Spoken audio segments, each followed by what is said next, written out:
We are working here today because we are focusing more on issues related to security. But before I make a point or two on that, I want to very sincerely thank the Honorable Governor, first of all, for receiving us here. Wonderful reception indeed. And to say the truth, this is one county where engagement between county and national government is seamless. We enjoy a fantastic relationship.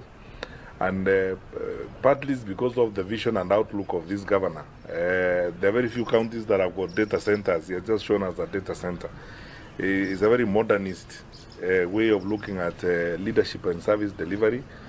And because of that, this county is doing very well in terms of development.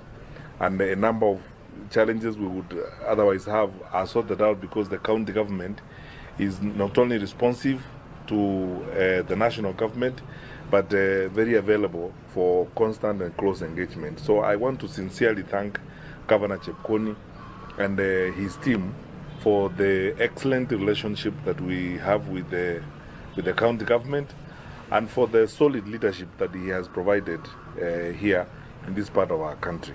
Secondly, I am accompanied by all my senior colleagues from the security sector in the country.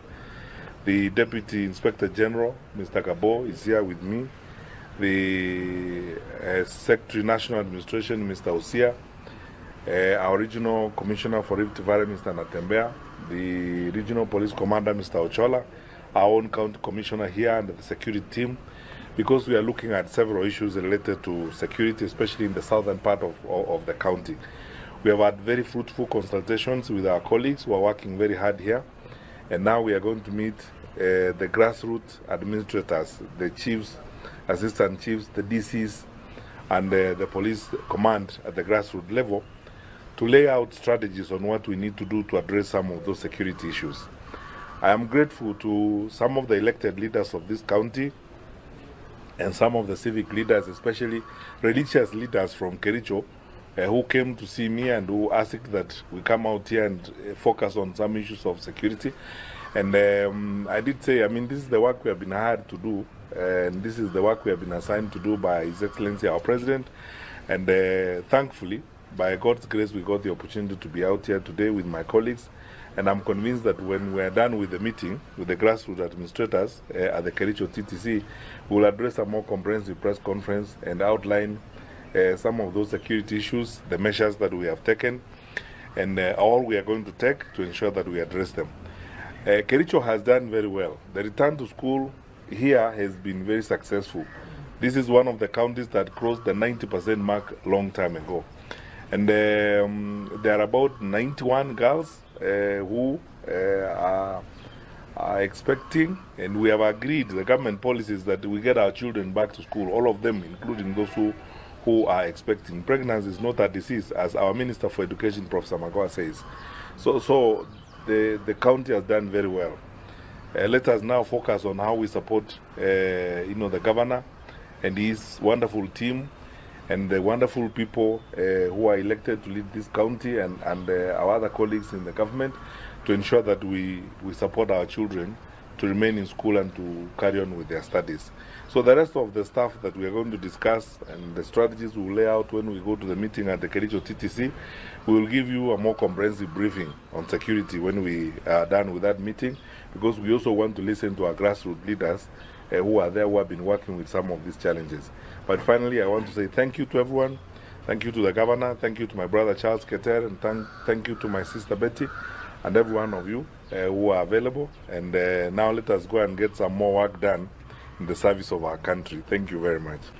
We are privileged to have visitors led by CS Interior, who are on routine official visits to Kericho County, and to demonstrate the fact that the county government and the national government are working together.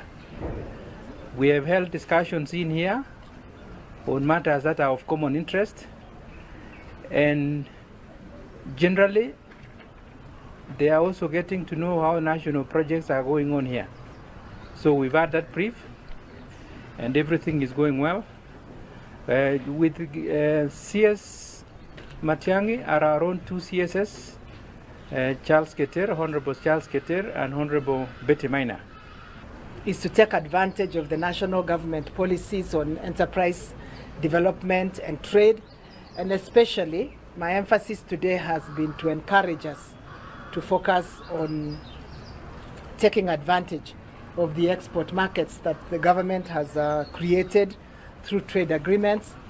We concluded a trade agreement with the United Kingdom in December, which means that all our goods can go in duty-free, quota-free, and a lot of our agricultural products have a chance to go into that market. The United Kingdom, most of its tea, 40% of its tea comes from Kenya, and there's an opportunity to increase that.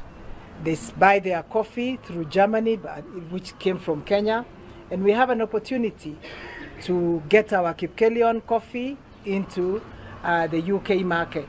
We are now growing avocados. We are the 7th largest producer of avocados in the world, and Kericho County should not be left behind. So if there's any message that we pass to the residents of Kericho is take advantage of these export markets